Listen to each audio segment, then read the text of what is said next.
Bago tayo magsimula, announcement lang JIP. Sa February 6, available na ang Gabunan hoodie at Gabunan t-shirt. Nasa screen ang design JIP. Paunahan na lang dahil limited edition lang yan. At muli, huwag kalimutang mag-comment ng #JD at #JD Films para sa cash prize raffle natin. At syempre, kung sakaling gusto nyong sumali at manalo sa raffle natin ng Gabunan t-shirt, mag-subscribe lang sa channel ng JD. Nariyan ang link sa comment section. Yun lamang. Huwag na nating patagalin pa. Simulan na natin ang kwento.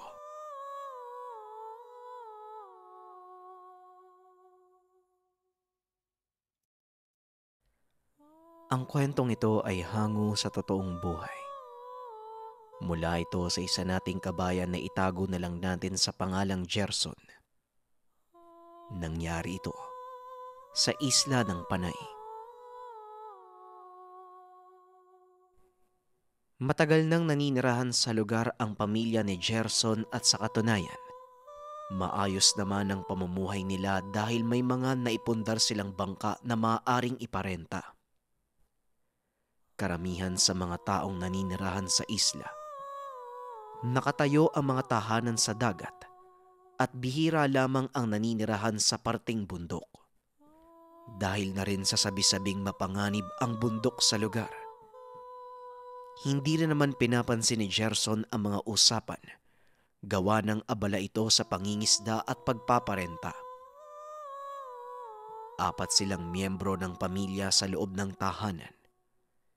Silang mag-asawa, isang anak at ang ina ng asawa na si Lola Ising.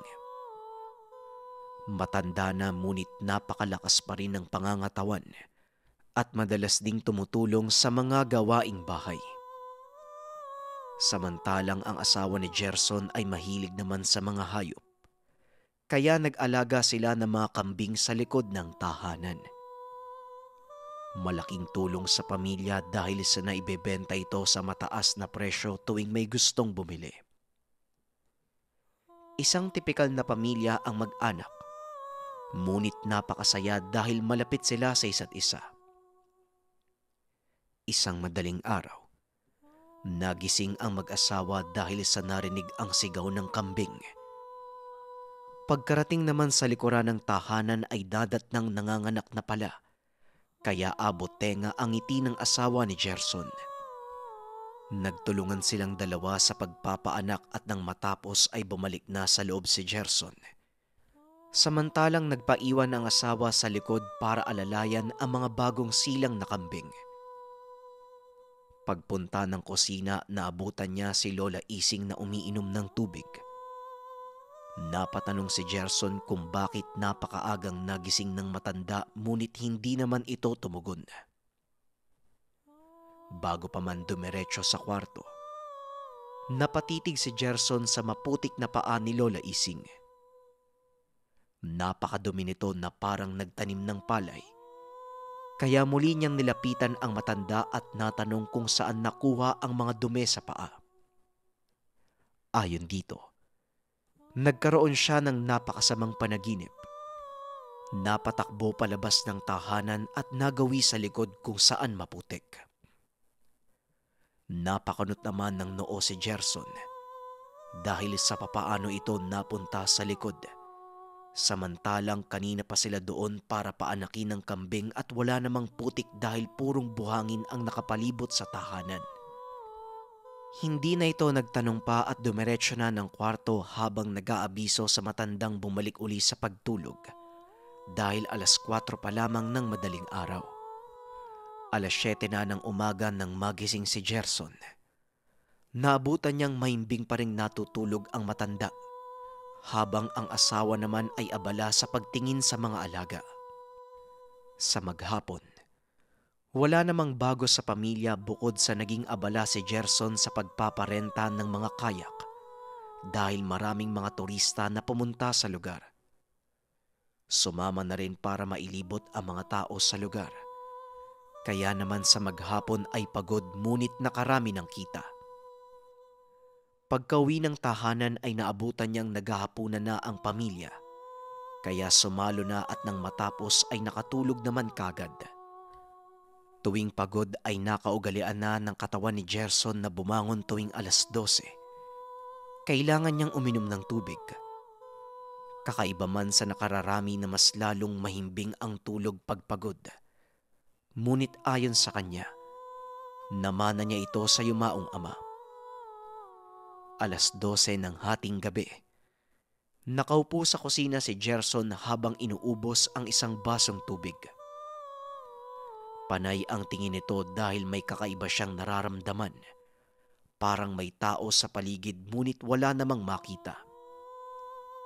Nang hindi na makapagpigil, pumunta na ito sa likod ng tahanan para magmasid at silipin na rin ang mga alaga ng asawa. Halos matigil ang paghinga ni Gerson nang maabutan ang isang nakatalikod na nilalang. Nakaluhod habang abala sa pagkain ng mga bagong silang na kambing. Hindi na din kakaiba sa kanya ang paniniwala sa mga aswang. Kaya dahan-dahan siyang bumalik sa kusina para kumuha ng patalim. Nang hahawakan na, naglakas loob siyang subukin ang nilalang. Hoy! Tao ka ba? Wika ni Gerson, bilang pagsubok kung tao ba ang nasa harapan o aswang. Dito sa lugar, isa sa mga paniniwala na kapag hindi nagawang sumagot o lumingon ng isang tao sa pagtatanong, indikasyon na isa itong aswang. Kagaya ng inaasahan ay hindi lumingon ang nilalang kaya nilapitan na ni Gerson. Nang akmang itatarak na sana ang patalim sa likod ay biglang nag-iba ng anyo. Nasilayan ang walang saplot na matandang babae na walang malay.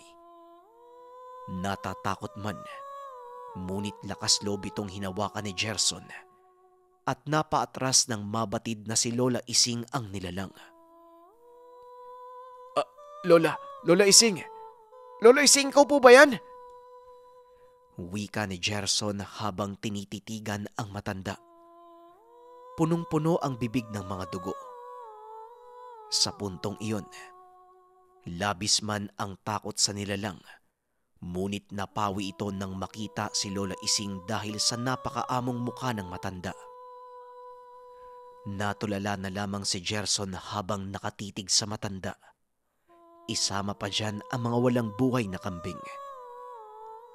Maya-maya pa ay narinig niyang papalapit ang asawa, kaya sinalubong na ito ni Gerson para bigyan ng ilaw.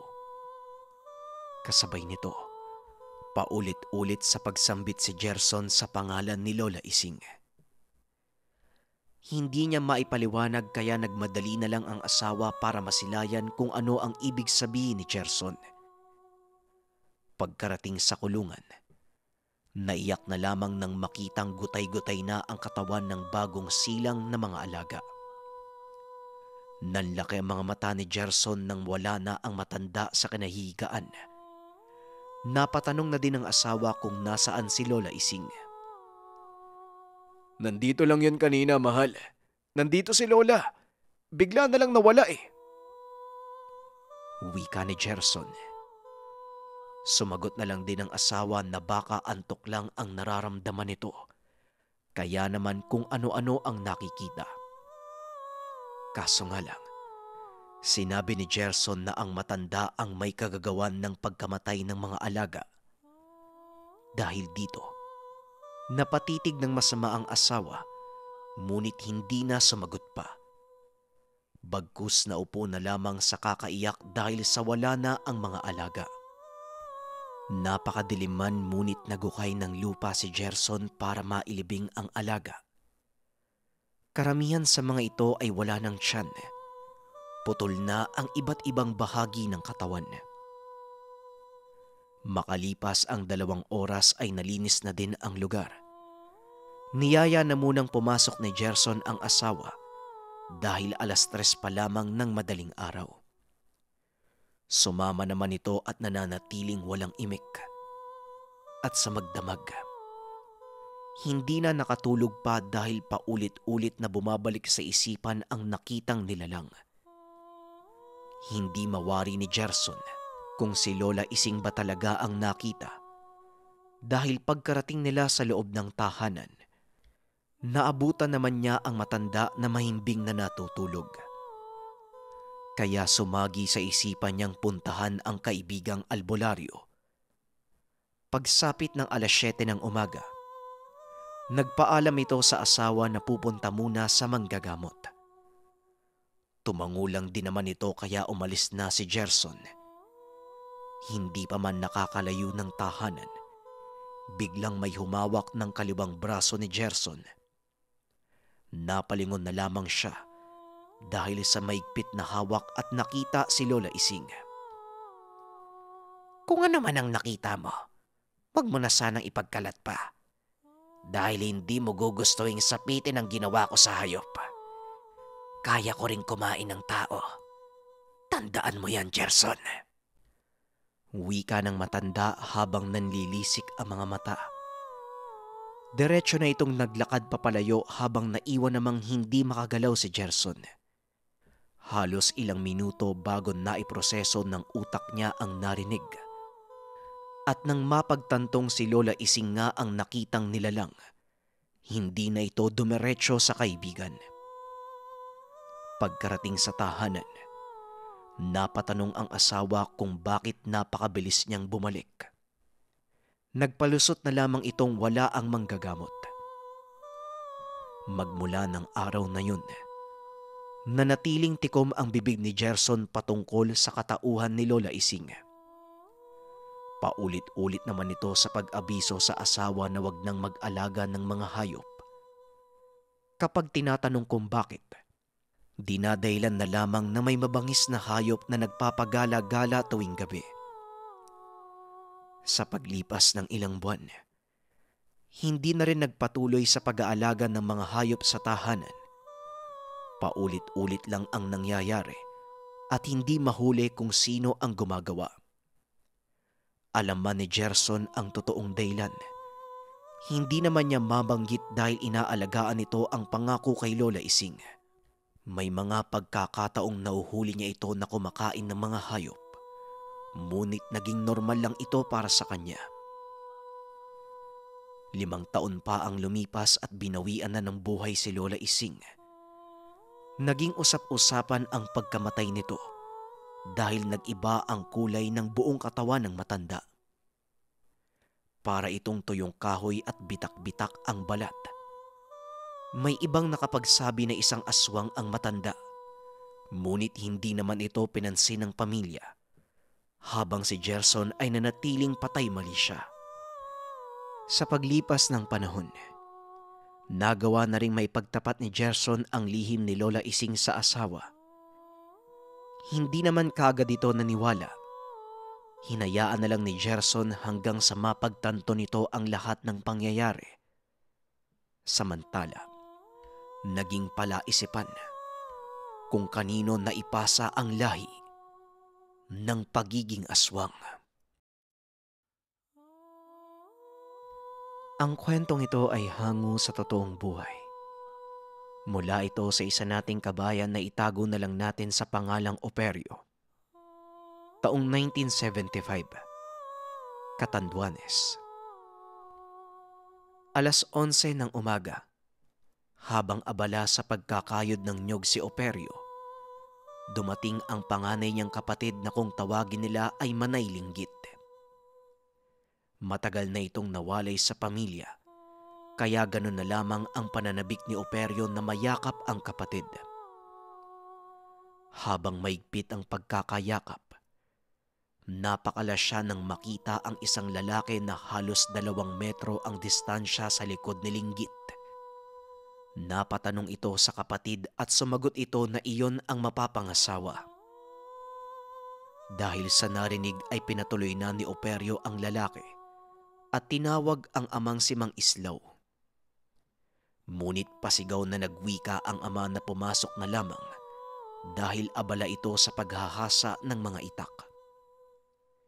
Sinamahan na ni Operio ang dalawa at pumunta ng kusina Halos maiyak si Mang Islaw nang muling makita ang anak. Kagad siyang niyakap ni Lingkit samantalang ang kasamang lalaki naman ay nagmano. Dahil tanghali na din ay naghain na ng makakain si Operio. Habang nasa gitna ng pagkain ay nagwika si Linggit na buntis siya. Nagsalubong ang kilay at napatitig si Mang Islaw sa kasama nitong lalaki at pinagpaliwanag ang magkasintahan. Pasensya na po Mang Islaw kung nangyari po yung lahat nang hindi pa kami kasal. Andito po ako para panindigan kung ano man ang nagawa namin. At handa po ako sa anumang kakailanganin para po mapagkatiwalaan mo ko sa inyong anak. Wika ng nobyo ni Lingkit. Hindi naman umimik pa si Lingkit at ilang segundong nagkaroon ng katahimikan sa pagkainan. Maya-maya pa ay direktang tinitigan ni Mang Islaw sa mata ang nobyo ng anak. Mukhang mabait at maayos ka namang lalaki. Wala akong ibang ipag-uutos sa inyo kung hindi ilayo mo ang anak ko ngayon mismo. Habang hindi pa lumalaki yung tiyan niyan, dalhin mo na lang siya sa lugar nyo. Maigpit ko yung pagbibilin. Babalik lang kayo pag 3 taong gulang na ang bata. Pagkakatiwalaan kita, iho. Kaya wag na wag mo kong bibiguin. Wika ni Mang Islaw. Napakunot naman ang noo ni Lingkit dahil sa narinig. Habang ang nobyo nito ay mariing ipinangako na aalagaan ang anak. Napatanong si Operio kung bakit kinakailangan pang umalis ng tahanan kahit kaya naman itong alagaan doon sa lugar. Walang ibang naisagot si Mang Islaw kung hindi ito ang mas makakabuti sa bata. Hindi na rin pa nagtanong si Operio dahil alam niyang hindi na sasagot pa ang ama. Nang matapos sa pagkain, sinundan ni Lingkit ang ama sa likod ng tahanan. Dala ng kuryosidad, patagong sumunod si Operio at narinig ang usapan ng dalawa at ayon sa ama. Ipagtatapat lamang ang rason kapag malaki na ang bata. Sa ngayon ay kinakailangan muna nilang lisanin ang lugar upang hindi sila mapahamak ng anak. Nang akmang papaalis na sana si Operio, bigla itong natigilan ng magsalita ang ama. Huwag kang nakikinig sa usapan namin. Operio, 10 taong gulang ka pa lang. Kaya ang atupagin mo muna mga gawaing bahay. Dahil sa narinig ay tumakbo papasok si Operio habang ang ama at kapatid ay nagpatuloy sa pag-uusap. Sa buong maghapon, pumunta ng bundok ang ama at si Operio. Mangunguha ng mga gulay at prutas na ipapadala sa kapatid kinabukasan. Labag man sa loob na iiwan muli si Manay, ngunit naniwala na lamang siya na para ito sa kaligtasan ng sinasabi ng ama. Ayon kay Mang Islaw, wala siyang tutol sa relasyon ng dalawa dahil sa nararamdamang mabait naman ng lalaki at nasa tamang edad na rin si Linggit. Dahil dito nakampante si Operio na hindi pinaalis ang dalawa dahil sa sama ng loob. Pagkauwi ng tahanan ay naabutang nagluluto ang Manay ng hapunan. Kaya nang matapos ay kaagad nagpahain si Operio. Ayon dito, isa lamang iyong paglalambing dahil panandalian niya lamang na makakasama ang kapatid. Ito ang huling naging hapunan ng magkapatid dahil ng sumunod na araw. Lumisa na si Linggit kasama ang nobyo. Kagaya ng dati, palaging naiiwan sa tahanan si Operio, habang ang ama naman ay araw-araw naglilibot para maibenta ang mga panindang itak. Tanghaling tapat, habang naglalakad si Operio papunta ng kabundukan, may nadaanan siyang isang buntis na umiiyak sa tabi ng ilog. Dahil nakikita niya sa ginang si Manay Linggit, lumapit at tinanong niya ito kung ano ang ginagawa sa lugar, lalo pat delikado dahil maraming madulas na bato. Ayon sa babae, Pinalaya siya ng mga magulang dahil sa maagang pagbubuntis at hindi pinanindigan ng nobyo. Inalok ni Operio na tumuloy muna ito sa kanilang tahanan, ngunit tumanggi naman ang babae. Maya-maya pa, nang masiguradong ayos lang ang ginang, nagpatuloy na sa paglalakad si Operio. Nang makarating sa bundok, nagsimula na siya sa pangangahoy. Makalipas lang ang ilang oras ay bumaba na para magsibak pagkauwi ng tahanan. Pagdaan sa may ilog, naabutan pa rin niya ang babae. Ngunit kaagad nag-abiso na wag nang lumapit dahil ayos lang siya. Kaya kumaway na lamang si Operio. Pagkarating sa tahanan, naikwento niya sa ama ang nakita. Nagulat naman si Operio nang bigla itong napatayo. Parang nataranta at inutos na puntahan ng babae. Kaya naman dali-daling pumunta sa bundok ang mag-ama. Nang makita ang babae, kagaya ni Manay Linggit, pinagsabihan din ito ng ama na lisanin ang lugar at habang hindi pa nanganganak. Hindi naman sumang-ayon ang babae dahil wala na siyang ibang kilala na pwedeng matuluyan. Batid din sa mukha nito na totoo ang sinasabi. Kaya naman niyaya ito ni Mang Islaw na umuwi na muna sa tahanan.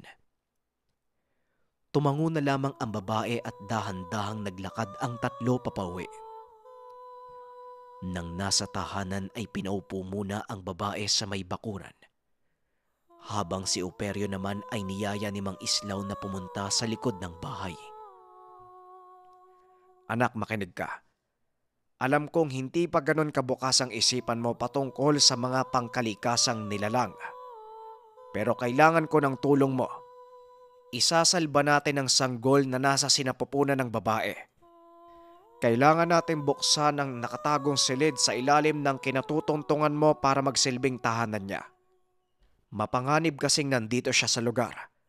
Laganap ang mga gumagalang aswang at sabik sila sa amoy ng sanggol. Wika ni Mang Islaw. Hindi man lubos na naintindihan ni Operio ang ibig sabihin. Ngunit tinulungan pa rin ito ang ama sa pagbubukas ng lupa. Ngayon lang din niya nalaman ang patungkol sa nakatagong kwarto at mga nilalang. Halos mawalan naman ito ng lakas dahil sa isang solidong bakal na pinto ang hinahatak. At maya-maya pa, nang sabay silang bumuelo at nabuksan din ang pintuan. Pumasok si Operio sa kwarto. Wala namang kakaiba dahil naging tambakan lang ito ng mga gamit sa paggawa ng itak. Pagkalabas, hindi niya na nakita ang ama. Bumalik na si Operio sa loob ng tahanan at naabutang kinakausap ng ama ang babae. Ayon sa narinig ni Operio, naintindihan at sumang-ayon naman ang ginang sa sinasabi nito. Matapos makakain ng hapunan, sinamahan na ng mag-ama ang babae sa tutuluyan nito. Inalalayan ni Operio ang ginang sa pagbaba. At nang masiguradong maayos na ang pakiramdam, isinara nila ang bakal na pintuan. Bago pa man umalis ay pinalibutan ito ni Mang Islaw ng 7 itak. Nang gabing iyon, doon lamang naranasan ni Operio ang dalawin ng kakaibang pakiramdam. Bandang 2:00 ng madaling araw, nagising siya para sana pumunta sa palikuran. Hindi pa man nakakarating, nakuha ang atensyon niya sa pagaspas ng napakalaking ibon. Pumunta ang bata sa likod para silipin kung maayos na nakasara ang tinutuluyan ng babae. Ngunit naabutan niya ang isang nilalang. Kitang-kita mismo ng 2 mata ni Operio kung paano ito nagpaikot-ikot sa pinto ng nakatagong kwarto. Nakakakilabot ang itsura. Purong itim ang nilalang at may napakahabang dila na inilalapat sa lupa. Dahil sa sobrang takot ay dali-dali niyang ginising ang ama. Kaagad naman itong bumangon at nang makita ang nilalang, sinubuyan niya ito ng asin. Kumaripas ng takbo ang nilalang at doon lamang nakahinga ng maluwag si Operio. Magmula ng gabing iyon hanggang sa lumipas ang 1 buwan, ganito ang naging sitwasyon sa tahanan nila Operio. Paunti-unti na rin siyang nasasanay sa mga aswang at mas lalong naging bukas ang isipan sa kung papaano ang tamang paglaban dito. Hanggang sa sumapit ang araw ng panganak ng babae, umaga pa lamang ay nakakaramdam na ito ng pananakit ng tiyan. Isang indikasyon na papalabas na ang sanggol. Maiging binantayan ni Operio ang ginang, ngunit sa maghapon ay hindi naman lumabas ang bata. Pagsapit ng 6:00 ng gabi, gawa ng wala ng araw, pinabalik na ito ni Mang Islaw sa tinutuluyan dahil masyadong mapanganib dahil mas naaamoy ito ng mga aswang. Hindi naman nagpasama pa ang ginang dahil hindi na muli pang sumasakit ang tiyan. Inabutan na lamang ito ni Operio ng makakain at nang masiguradong maayos na, bumalik na ito sa loob ng tahanan. Sa oras na yon, inisip na lamang ng mag-ama na baka hindi pa ito ang oras ng panganak. Maya-maya pa, nakatulog na si Mang Islaw dahil sa buong maghapong pagtitinda. Si Operio naman ay tumabi na rin at hindi kalaunay nakatulog. Sabay na nagising ang ama nang marinig ang pagsigaw ng babae. Dali-dali ang dalawa sa pagtakbo. Nanlumo sila sa naabutan. Nakahiga ang babae. Walang awat ito sa pagsigaw dahil lumabas na ang anak, ngunit purong itim lang at wala ng buhay.